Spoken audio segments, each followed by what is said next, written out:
I'm supposed to be able to just so gallery view. Okay, because I think that's easier with more than two people. Yeah, we can see that's how I have it. I can see you guys, both Okay, of cool. you. You're here and here. Kim, thank you for joining us as our first guest for what was, in theory, our second episode of a series that we're calling Improv FAQ at Length. Just longer conversations about the topics of improv that have a lot of questions surrounding them. How you doing, Kim? I'm doing as well as anybody can be. So how are you guys? How are you, Bob? How are you, James? I'm doing good. I also want to just reiterate that you have, because you're trying to record separate audio from your phone to make it easier for me to edit. You have gone, you've put one iPhone headphone in your right ear, and then you have your monitoring headphones That is split on your correct. They're left not ear. even they are Xbox Live headphones that I stole from my younger brother. And he's going to freak out if he comes home and they're not in the basement. So we got to make sure they get returned at the end of this. But, Okay. we're making it work, guys. So speaking of adaptations, though, the topic of this conversation is going to be virtual improv. And Kim, you've been diving in with virtual improv a lot, as far as I can see.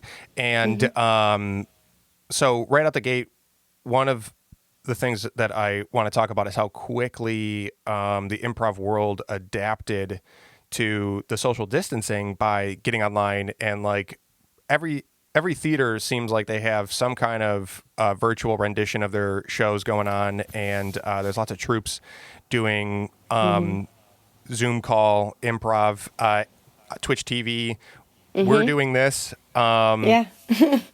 How quickly for you, Kim, did you get involved, and like was that like where your immediate thoughts turned was like try to keep the community together? Yeah, I mean, when so I was working the last night. So I am for those of you who don't know, I teach at the People's Improv Theater, and I was teaching on a Thursday night. It was the very last night that the school was open before the shutdown happened, and we got the email from the administration, I think 5 minutes before I walked in to teach the class, that was going to be the last night for a while.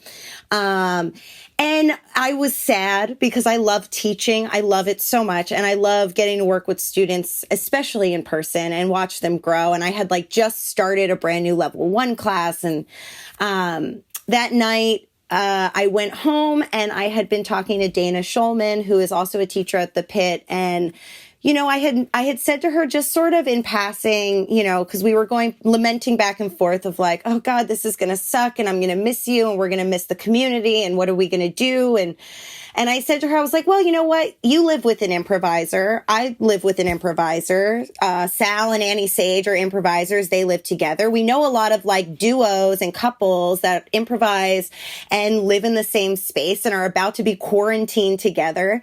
So what if we started doing a 2-Prov Tuesday night?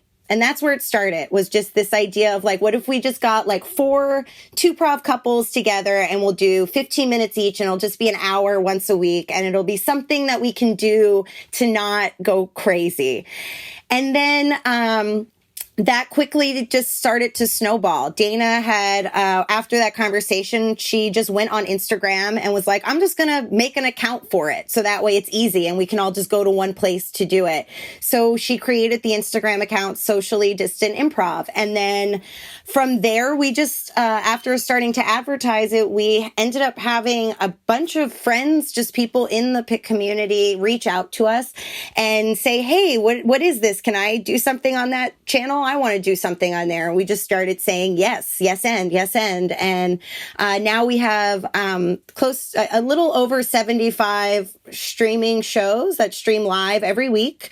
We host 2 jams through a combination of a lot of technology.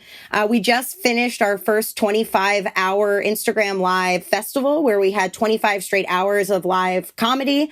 And yeah, we're just sort of following whatever this is. We're amazed at what people are doing with this new medium.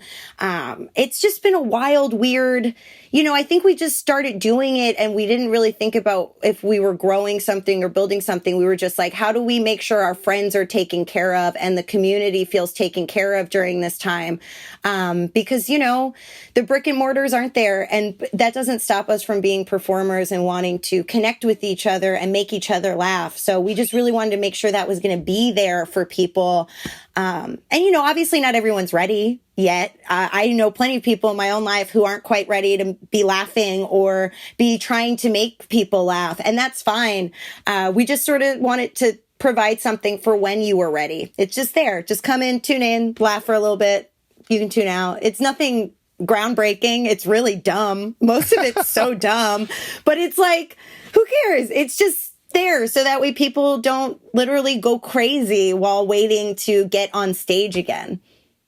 Yeah, I hear you. And that is a big with the social distancing, the question of sanity and ways to keep yourself sane. So I do think that it's a really great for, like you said, I think that's a really great thing to point out that not everybody is ready or interested in yucks during a pandemic crisis, but a lot of people are. Like a lot of people need it. Yeah. Well, and that's the thing. Oh, go ahead, Bob. Oh, no. But isn't that the thing? Like, in times of woe, like, two businesses have always thrived, entertainment and bars. That's true. And then now we bring the bar to you, or entertainment, but both. Yeah. I will get drunk on live stream for you. Oh, please, James, if you guys just want to come on and get hammered on Instagram Live, Socially Distant Improv is there for you. That is how silly and loose the content is. We're not once trying to say like, oh, we are doing groundbreaking comedy. We know how dumb it is, but it's really brought a lot of joy, not only to the performers, but the thing that's made me most happy is I've had a lot of performers' parents reach out to us and thank us because it's the first time they've ever gotten to see their kid do improv. And it's cool. A way for them to like see their kid and not only just like a FaceTime and like, how are you? How is everything? It's like they get to see their kid be goofy and have fun and not thinking about like the chaos that's going on in the world. And it's been really, that to me has been the most rewarding. We actually had Mike Warner, who's a house team member over at the Pit. And I think Mike James. He did a two-prov set with his mom on Instagram Live. Oh yeah. It was incredible. It was like the best improv that's ever been done. And it was just, that's been the stuff that's been the most exciting and rewarding part of this virtual improv life is like, oh, wow, like this is stuff that, parents were never going to do with their kid because no mom is going to be, some moms, but I think most moms wouldn't be brave enough to get up on the striker stage at the Pit in front of 90 people and like do an improv set. But there's something about the fact that it's live, it's quick. You can't really see all of the people watching. And it only lasts for 24 hours. That's the other amazing thing. That's why I love improv is it's kind of there and it's gone. And with this Instagram Live format, we kind of offer the online version of that where it's there for 24 hours and then it's gone forever. And it can just be another set in the ether of sets. So yeah, I don't know. I keep rambling because I like it a lot, but just cut me off whenever. One thing I'm curious about, I was aware that you had done with Dana this 25-hour marathon, which I want to talk about how that was. But so let me just to kind of organize my thoughts here, so that we can frame the whole virtual improv medium. How are you doing it? Like through Zoom calls? Is it? I know that like. Magnet has like a Twitch TV channel, which is I think how they do their live feed, and then they broadcast that to the social media platforms. How is it actually set up, and how involved are you in setting it up, or who is? So I have to give a huge shout out to Adrian, and I'm blanking on his last name right now. Adrian from the team Havisham. Do you know Adrian's last name, James? Off the top of your head? I do know Adrian. Yeah. Okay, so Adrian from the team Havisham at the Pit, we asked them to do a musical improv set, and we really didn't know how to do that. We just asked them to, we were like, the Pit had reached out to us and asked if we could start helping to organize and facilitate some of the house teams while they were still getting their like online infrastructure set up. So we were like, absolutely, we'll come play here. So we were talking to Adrian, and we wanted to have them do a musical set, but the lag is really tough. At the time, we were only doing split screen calls. So what that meant was somebody would log into the socially distant Improv account themselves, go live, and then someone else on their own personal account would call in and do a split screen with them on the socially distant account. So that's all we had set up at the time. We talked to Adrian. He was like, oh, no, if you use these other programs, you can force a Zoom call to stream through Instagram Live. Those two programs are OBS and Yellow Duck. This is not a secret. We're very open to anybody who's asked us how this works, how it works. But it is a nightmare. And you have to have a good computer. Like, my laptop is garbage. So I am incapable of running OBS, Yellow Duck, Zoom, and Instagram Live all at the same time. Otherwise, my laptop will crash. Dana and Tom Calnis has been a huge help to us. He just sort of reached out one day and was like, hey, I'm pretty good at tech, so if you guys need help, let us know. And so Adrian explained to us the system of using all of these programs. And as a result, you can force a Zoom call into Instagram Live. So we were like, great. So we tried it out with Havisham, and it was awesome. The lag is way less. The worst part about it, honestly, is the quality isn't great, because obviously you're running it through these other programs and these other apps. It's condensing the what's the word I'm looking for? It's just shrinking it down, and then like when it puts it back up, it's a little grainy. It doesn't look amazing. So we are trying to figure that out next, of like, how do we make it look nicer? But that's how we're doing these streams, is essentially setting up Zoom calls with the teams. Every team gets, I think, their own Zoom link, and it's assigned to that team. And then 5 minutes before they go live on the air, we have them all call into that Zoom call meeting. Myself and Dana are usually both on the line. Dana's working on the tech side, making sure OBS and Yellow Duck is working and going to run fine. And I'm usually walking the improvisers through different tips on how to do virtual improv, little things to avoid and to try. Like, we do something, since the Zoom call is great, I'm going to do it for you guys. If you're not in the scene, you just turn your camera off. And when you are in the scene, you just turn it on. And it's super clear to your audience and your teammates who's in the scene, who's not in the scene. If it's a walk-on, again, you just turn it on real quick and do your line and then turn it off, and you walked off. There's a lot of like fun. It's like a surprise. Yeah, you have no idea. And it's really Swipe. fun. Yeah. Truly. So it's fun to watch the different teams kind of handle that stuff. But on the tech side, that's how we're doing it. We're running everything through OBS, Yellow Duck, and Zoom. And then it's the biggest headache really is that it requires Dana or Tom to be the host of these Zoom calls, because you still need to be logged into the Instagram Live. But because we can just log into that and then run the Zoom call through all of these programs, it avoids us having to give out the login information. And so anytime you see a Zoom call like that, Dana or Tom are just invisible and silently watching with their mic and camera turned off, because they have to be there to make sure that it can stream through. Which is great. Go ahead. Yeah. You brought up quality, and you talked about everything on the theater side of things.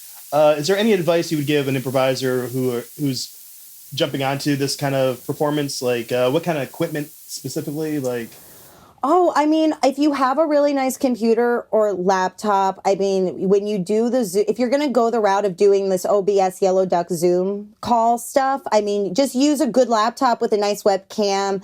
Have a little headset like this so your audio is really clear. If you've got a mic like James does, that's even better. But not necessary. You can do it with just your phone. Like, I frequently will use my iPhone 7S I set it up on landscape mode with my little mount and plug my headphones in. So I've got a nice mic, and that's it. And, we take care of everything else on the other end. If you're going to be the one running the Zoom call with all of these programs, you want to have like a decent laptop or a computer, just because it takes a lot of power to do it all. But other than that, I mean, it is really easy. It's pretty simple. It's just a little extra elbow grease and getting used to like really listening to each other. It kind of forces improvisers to get back to the basics, which is like, do not talk over each other, because if you do, it is truly a wall of sound for the audience in a virtual world. So you have to let people finish talking. And if you have a great idea, sit on it, because it's not worth drowning out the set. And just like really, like the delay forces people to listen a little bit harder before they chime in with something. You're just kind of watching more veteran improvisers like adjust back to like, oh, I do have to sit on my idea. People aren't going to just go quiet for me because I've started speaking, which is what you kind of see on stage a lot. I don't know, for me at least, like if I'm in a scene with a veteran improviser and they start speaking, I stop talking. But in a virtual world, you can't necessarily do that, because your teammate's not going to hear your words if they're still speaking. It's all going to kind of collapse over each other. So it's just fascinating to watch it all kind of like adapt. Yeah, and I think that the challenges are probably a little bit more apparent or easier to imagine what the challenges would be, not being able to do like environment engagement as much and the technical lag or whatever that might come up. What are some of the, like the more interesting possibilities that the medium has had to offer, or even advantages that people have been like discovering with? Did you say you have 75 shows weekly? Yeah, we stream 75 live shows a week. That's more than the Pit was doing as a 3-stage theater in a week. Here's the great thing, though. This is the other amazing thing about this platform, is that we don't need improvisers and stand-ups and sketch performers to create an hour-long show or populate an hour-long show. We can have people pop on for 15 minutes. We just do 15-minute character bits all the time. That counts as a show in our mind, because it's networking, it's by itself, it's its own thing. But yeah, I mean, we don't have to stress. That's again, the kind of the beauty of like not having the brick and mortar. We don't have to stress about like, okay, well, if we have, 10 people come to this show, we have to have a full hour for them to watch. It's like, no, we can literally just have someone pop on for 15 minutes and do a character Q&A. Like Christine Pinheiro, who's an amazing improviser and performer. She has a character called Your Puerto Rican Cousin, and just giving advice. And she just sat there for 15 minutes drinking rosé and giving advice to people in the comment section. And it's super fun and loose. And then she can just log off and go on with the rest of her night. And, you can do it with in your PJs. And it's just like during this 25-hour festival we did, Gregory Levine, who's a little bit older, maybe like in his 40s or 50s, he messaged me after the fact and was like, Kim, I haven't done a set at 3:45 in the morning in 10 years. He's like, thank you. This was such a cool opportunity for me to be able to do it. Because it's true. Like, you don't want to hang out at a bar until 3 a.m. to do a set. But if you're like up anyway and you're at home and you're just kind of like playing video games, you're like, you know what? Fuck it. I'll go do a set right now. I don't even have to do anything. I just have to turn my camera on. There's a lot of freedom in it. I think that performers are starting to tap into, which is fun. It's cool. Yeah.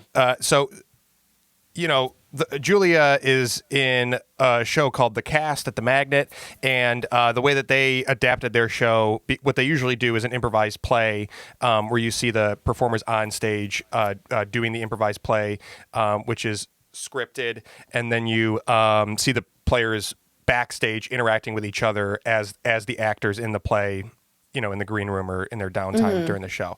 The way that they adapted that is to do an improvised table read or staged reading, and act like they were reading from scripts on the webcam. Have you seen any cool and exciting stuff in like the marathon or in the shows, whether it's for long form adaptations or like what are some of the cool things people are doing? Well, I'll two things pop into my brain. One is during the festival, we had 2 gentlemen from Raleigh, North Carolina. They were twin brothers, and they did an improvised They did an Rap? improvised puppet show, and it was incredible. It was one of the best things I've ever watched in my life, and it was so good because they had the camera framed just so, and you just saw the puppets, and it felt like being a little kid again. And I was amazed because not only was it like hilarious and so good, but like total G rating. Like any child would have enjoyed that just as much as an adult. Like it was so impressive to watch these two. And they decided that morning to do puppet prov. They had never done puppet prov before. They just had two puppets. They were like, they had a 7:30 a.m. slot, and they were like, let's just do puppets. And it was so good. And I was like, wow, I want more stuff like that. And then I've been teaching some remote classes for the pit as well. So they've been offering like different remote classes. And one of the classes that I'm teaching is called Fundamentals of a Form. And so each class, it's a 6-part class. And each class you learn the basics of a form, just some form. And then we try it at the end of the class. So we did a bat, and it was like the most successful bat I've ever seen ever, because it was like so easy. You know, everyone just turned their cameras off. We're just listening to each other. And it was so damn entertaining. The group was fantastic. I think we had 3 or 4 people in the class who had never done improv before. And it was so easy for them to like latch on to this idea of the bat, which was really satisfying. And just real quick, to be clear, the bat is a herald or a long form show, but in the dark. So you would typically do that in a live show on stage, but just turn the lights off and or ask the audience to close their eyes and do like an audio long form show, which I imagine would adapt great to virtual improv. That's awesome. We also have done the documentary form as well so far in the virtual setting, and it's been super successful. Again, so easy. You just turn your cameras off when you're ready to do a scene or do a confessional. We did scene painting to paint us into scenes, and with confessionals, we would just have you announce confessional and then turn your camera on, and it was so funny because it was so dramatic and like ridiculous in the context of the scene work being done. It's just been fun. It's been fun for me as a teacher to take forms and different classroom exercises that are so what I used to think are like you have to do them in the same room, and adapting them and reworking it so that way, I was teaching students from I think I had one from Montana. I had 2 from South Carolina. I had a couple from Florida, like just like a bunch of students who I would never have gotten the chance to teach probably. And so now with this new world of virtual teaching and virtual improv, it's opened up that ability. It's been pretty incredible too. The students have all been saying like, I hope that these continue even after the quarantine stops, because I've always wanted to take a class at the pit and I was never going to be able to because I don't live in New York. And so now it's this opportunity for students to study with the better teachers that are usually inhabiting those major cities, Chicago, LA, New York. And now those people who are in smaller towns have access to those great teachers and the ability to learn from them, which is really great. Yeah, that's awesome. And so what does the teaching setup look like for, I imagine it's a lot of the same equipment. What is like the, how do you format it? Like, how do you do like basic exercises? I know you talked about the form, which is really cool. Like, how are things being adapted for teaching in exercises and whatnot? So we're doing all the classes through Zoom. So everything's through a Zoom chat, just like we're doing right now. I usually have it on gallery mode like I do right now so I can see everybody. And I'll just walk you through like a class. So we would start off by doing the exercise that I always like to start with. It's called Feel Yourself. And it's just you say your name with whatever emotion you're currently feeling in that moment. It's a nice check-in for just to, check in with where you're at emotionally. And then everyone else on the Zoom call repeats it. It's always hilarious because the delay is different for everyone. So we get like everyone going, Julie. And then one person like a full 30 seconds later goes, Julie. Julie, and it's hilarious. It's That's so incredible. funny. Yeah, and love it's a great way to like immediately show people like this is the format we're working in. Now make it part of the set. Have fun with the fact that this person's on a longer delay. Make it part of what we're going to create in our scene work. Yeah. What improv teaches us, just go with what you're given. So don't deny anything. Have fun with it, and just make it positive as you can. So then we'll usually move into. I like to do the counting exercise. So we just try to count to 10 without two people going at once. And then if they get to 10, we try to push it to 20. So it's a nice little getting to work off each other. I've done Pass the Face, which is really hilarious and fun, where I just tell them the order in which they'll go. And then one person will start and it kind of goes around to all the screens. We've done warm-up scenes. Warm-up scenes are great. What I usually do with that is I'll have everyone turn their cameras off, and then I'll just give them a one-word suggestion, and I say, anybody who is inspired to start a scene, you turn your camera on, start the scene, and someone will turn their camera on to support you. They're your scene partner, and you guys will just go until I call scene, and then we'll black our cameras back out and start over. And then usually at that point we move into, I personally am not teaching any of like the level classes in the virtual world. I'm only doing specialty classes. So I'm doing the fundamentals of a form. I'm doing a marketing class, which is not anything that you perform in. It's just a lecture essentially. I'm doing a dramatic improv, approach to dramatic improv. I'm going to be doing a character class. So it's a little bit easier because most of the people who are coming into these classes are already trained and have the basics to improv. So even when you end up with one or two students in the class who have never taken an improv class and maybe this is their first time jumping in, they have the support of those who know how to do scene work. And it's great for those students because I don't know, James, I'm sure both of you can attest to this.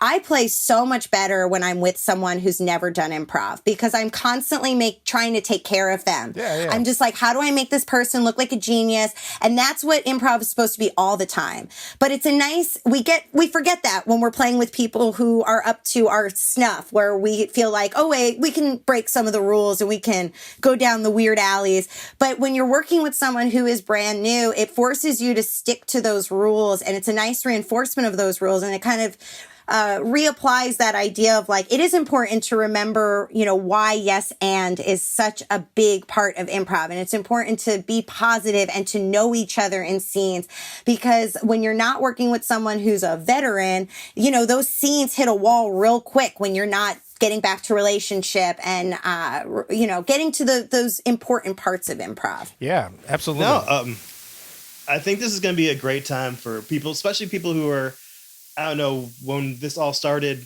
were, I don't know, kind of green. Yeah. Because some things we really focus on when we're instructing it, or at least I do, is please just listen. Everybody, when they get inspired, this run out there, the pacing of stuff, just like, man, just slow the fuck down. Yeah. And now you're forced to. I think you mentioned that before. I think the only weird byproduct is when this is all over, we're going to be great talking head scenes all the time. Yeah. It's conditioned now. Well, I am teaching a class at the Pit this month. If anyone's interested out there, it's called Let's Get Physical, and it's about avoiding talking head scenes even in a virtual world. So we just focus a lot on, I do an exercise called Action Jackson, where every time you speak, you have to interact with something else in the room. So it really forces you to just be like up and active and not be talking about the thing that you're interacting with. That's never the focus of the scene, right? It's just supposed to be about you guys. So it's been really fun doing that class virtually because it's hilarious watching people get so stumped so quick at like, I don't know what else to do. And I'm like, you're literally in a physical room filled with things. Go pick up your laundry. Go do your laundry while you're doing the scene. Like we have the ability to interact with stuff now. So I encourage it. Like we're not on a bare stage where we have to like do perfect, mime work, like, or object work. We can actually like go pick up and fluff a pillow and make the bed. So use that. Let this be the opportunity for you to practice doing those motions over and over again. So that way, when you are back on a stage, folding an imaginary blanket feels a lot more natural because you've done it a million times at home. Yeah. Is there anybody using the Zoom feature? You know how you can change your background? Is there anybody applying that? 'Cause I think that'd be a cool idea. I haven't seen that done yet. I haven't seen it done in like a form, like where people are using it to inform the scene work as far as like, okay, every new scene, we're just all going to put up a random new background and like do a scene. I haven't seen that yet. And I would love to see somebody out there do that. But I'm definitely seeing people just kind of throw up a fun background. Langston Belton has come on and done a few sets with us. And every time he puts up a WrestleMania background, which is hilarious to me. And he always makes the same dumb joke where he's like, sorry guys, it's so loud in here. Let me tell this crowd to quiet down. And it's just like a silly bit. And then it's like every scene he's in is just WrestleMania behind him taking place. We had somebody during the festival do an entire set with like a bird behind him. And it had nothing to do with the scene, but it was just funny. So I've been seeing a lot of that, of people like having fun with the background, but not necessarily incorporating it into the scene work that they're building. Well, I imagine the innovation on it is just getting started. And one of the things that I love about improv, and a good reminder in this conversation, is just how adaptable it is, and that improv is able to thrive and evolve and grow no matter what restraints are put on it. And Kim, the reason I love talking to you about it is because you are a community builder and a community leader, and you and Dana and everybody who just has that built-in charge to get people excited and energized and keep that community going. I really admire and respect what you're doing. Thank you, James. Thank you. Really cool to guys. see it happening. People. I'm going to ask you in a second, Kim, where people can check out the things that you're doing specifically. As a general shout out to things that are happening in the virtual improv world. It's really cool to check out. A lot of theaters are also offering like virtual tickets or donations. Most of what you see is free or pay what you can. And it's a really great way to just support or show some, just to show up and see a show, check it out, goes a long way to keep the improv community alive. And Kim, where's the best way for people to see all the things that you're doing in one spot?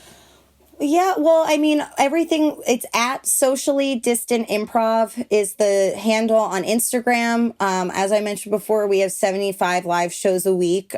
Just at some point, they can be as short as 5, 10, 15 minutes and as long as an hour. And we do stand up and there's characters and improv. And my boyfriend and I here in New Jersey, we are doing now it's called Nightly News in the Morning, and 8 a.m. every Monday through Friday. He literally reads me the news in real time and I react to it and ask questions. And it's a little bit feels like a podcast, but it's just a way for us to try and get through the news without wanting to cry and scream. So, it's there. Go check it out. You can also go to my website, aluwho.com, ALUWHO.com. And you can see a bunch of my stuff there. Take a class with me at the Pit. I would love to see any of students in my class. I love it so much.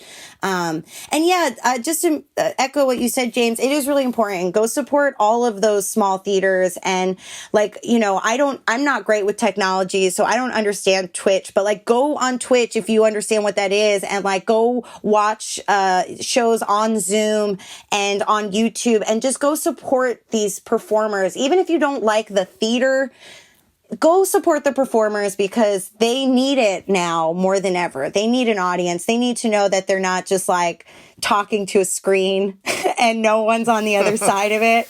We need that audience still. And, that's why live theater is such an appeal for so many performers and actors, is because they have that audience feedback live right there.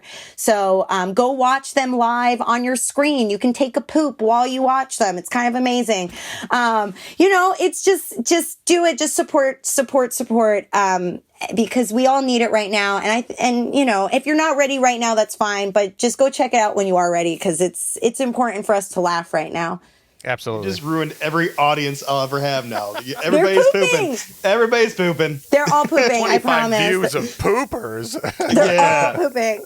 Every You either single want to one. watch, you either want to watch Bob or play Words with Friends. You got two choices. Yeah.